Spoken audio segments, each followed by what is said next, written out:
देश में प्रचंड गर्मी पड़ रही है। देश के कई हिस्सों में तो पारा 50 के पार तक चला गया है। भीषण गर्मी की वजह से जहां एक तरफ लोगों की जान जा रही है, तो प्रचंड गर्मी की वजह से देश के अलग अलग हिस्सों से आग लगने की खबरें भी लगातार सामने आ रही हैं। इन आग लगने के पीछे के कारणों को भी भीषण गर्मी को ही बताया गया है। हैरानी की बात तो यह है कि इस भीषण गर्मी में कूलर क्या, एसी भी अब जवाब देने लगे हैं।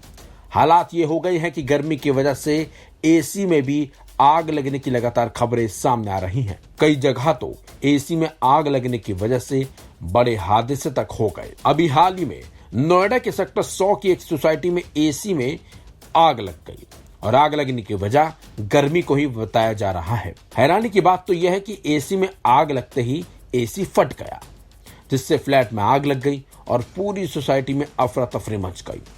हालांकि लगातार इस पर एक्शन लिया गया और कड़ी मशक्कत के बाद आग पर काबू पा लिया गया।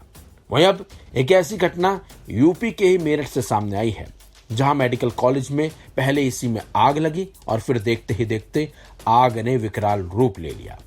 बताया जा रहा है कि लाला लाजपत राय मेडिकल कॉलेज की गायनी विभाग की ओटी में शुक्रवार सुबह करीब 7:30 बजे अचानक आग लग गई।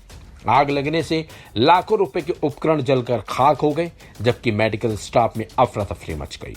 गनीमत यह थी कि आग लगने के वक्त ओटी में कोई मरीज नहीं था, जिसकी वजह से एक बड़ा हादसा होने से टल गया। खबरों की माने तो भीषण गर्मी में शॉर्ट सर्किट की वजह से मेडिकल कॉलेज की गायनिक ऑपरेशन थिएटर में आग लगी। गायनिक ऑपरेशन थिएटर के ऊपर E&D ऑपरेशन थिएटर है और नीचे जनरल ऑपरेशन थिएटर बनाया गया है।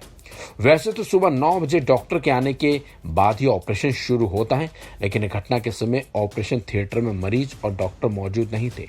वही आग पर काबू पाने के लिए दमकल विभाग को कड़ी मशक्कत करनी पड़ी। आइए आपको सुनाते हैं फायर ब्रिगेड अधिकारी का इस मामले पर क्या कुछ कहना है। ये आज सुबह लाला लाजपत राय मेडिकल कॉलेज के सरदार वल्लभ भाई पटेल हॉस्पिटल की OT ground first second third 4 floor की ओटी था, जिसमें सेकंड फ्लोर की ओटी में गायनी की ओटी में आग लगने की सूचना प्राप्त हुई। तत्काल फायर सर्विस की 6 गाड़ियां व स्टाफ के साथ वहां पहुंच करके आग को पूर्ण रूप से बुझाया गया, जिसमें कोई जीवहानि नहीं हुई। मेरठ में जिस तरह से घटना घटी, ऐसी घटनाएं देश में भीषण गर्मी की वजह से लगातार घट रही हैं। ऐसे में लोगों को थोड़ा सतर्क रहने की जरूरत है, क्योंकि भीषण गर्मी की वजह से आग लगने की घटनाएं लगातार बढ़ रही हैं और इन घटनाओं में लोग अपनी जान भी गंवा रहे हैं। ऐसे में हमें थोड़ा सा सतर्क रहने की जरूरत है, ताकि बड़े हादसे को होने से रोका जा सके। इस खबर में बस इतना ही। अपडेट्स के लिए बने रहिए वन इंडिया हिंदी के साथ।